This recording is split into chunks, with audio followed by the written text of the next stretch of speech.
Take a rainy ride down the ancient inner road.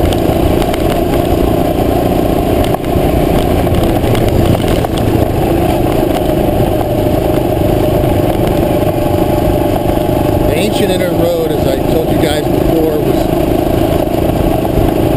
built over 1,000 years ago. I don't think anyone's absolutely positive when. And originally it was all basalt and coral, and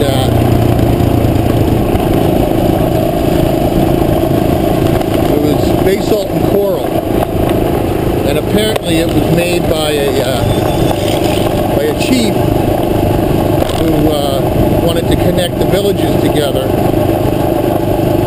And back then, before the arrival of the missionaries, the white missionaries, it was the local people lived inland. They didn't live next to the shore. They lived in the valleys. So this inner road runs along where their villages were, closer to the inland. Later, after the missionaries came, and into the, I think it's into the early 20th century, is when the outer road was built, and the locals moved down from the valleys closer to the shore. And that's also, I think, when they paved this road over. So we're going to cruise down the ancient inner road here, and maybe we'll stop at Rarotonga, and I'll give you a closer up look of it.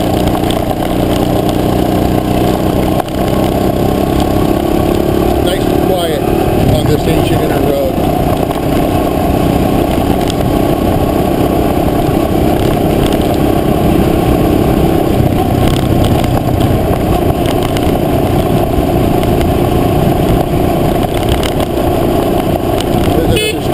Right there. We're all over the place here.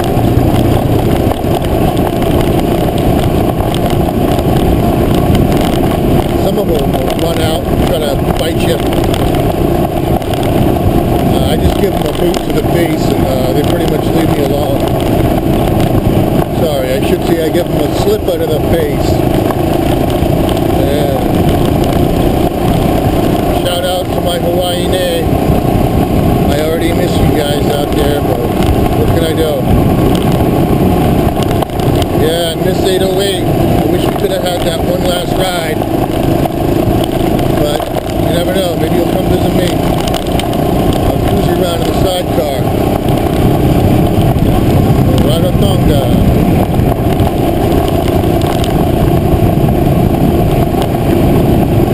See, it's just like a lonely country road. But think about it, 1,000 years ago somebody had the idea of connecting all these villages. Really interesting. Move that camera down a little bit. There we go.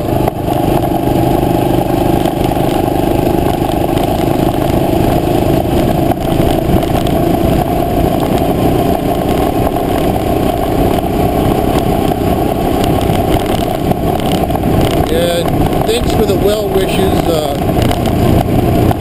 from my bro Reed's bud. Right back at you, brother. You're welcome here anytime. I know it's kind of far away. Pardon me while I lug the engine a little bit. Let's crank it up. Woo! Yeah! We got up to 60K. You gotta be careful though. They've been working on these roads. Last thing I want to do is wipe out.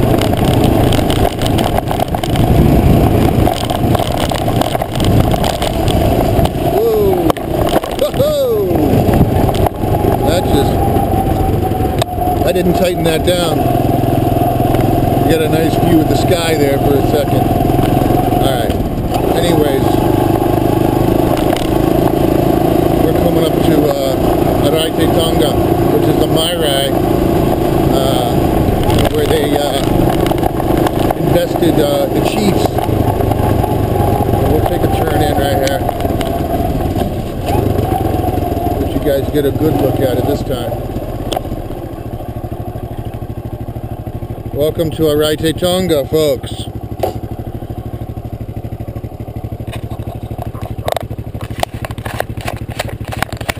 There we go.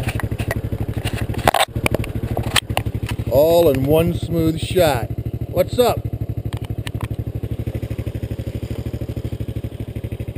Guess I was kind of shouting because I had my earphones in, listening to some music.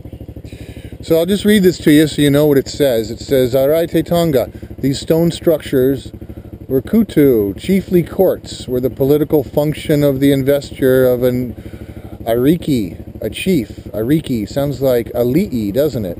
Took place. The kotu could properly be called the royal court of a reigning ariki or high chief. It was a special place where all offerings to the ancient gods were first assembled prior to being conveyed to and placed upon the marae, the meeting place, where all tribal annual feasts and presentation of first fruits were held. The outstanding surviving feature of the Rarotonga is a rectangular platform approximately 12 feet long, 7 feet and 8 inches high, offset from the central. So we take a look over here, and what they're talking about are these stones here. And you can see right here, this is the throne of the king, or the seat. That's where he would sit. And then over here, that's where the high priest or the witch doctor would sit. And frequently he spoke for the king or the chief if the chief wasn't available. And then all along here are all the seats for the various people of the court. And we can get a nice close look at it. Just imagine how old this tree is, growing up right around these seats. Now you're not supposed to enter a marae, I suppose, because you can get bad luck, you know, if you're not invited into it. So I won't step beyond these stone, low stone wall here, but I want you to get a good look. I don't know if you can see it, but in the back there is a tall basalt stone. And when I was reading about the history of this place, apparently that basalt stone, what they would do is when the chief was chosen, or now let me wipe this off. There we go. When the chief was chosen, you could see they would take him and put him on top of that for everybody to see. All right, and that was sort of their way of saying, you know, here he is, and behold your new leader, I suppose. But the interesting thing about that tall basalt stone is that the legend has it was brought from Hawaii. That it was brought all the way from there, and I guess it had some special significance. And then there it is. So there are many connections between Hawaii and Rarotonga. If you read about the connections as far as the chiefs or the people who settled the different areas. So that's Rarotonga for you fellas, all my viewers, and kia orana, me droogies. This is your faithful narrator signing off.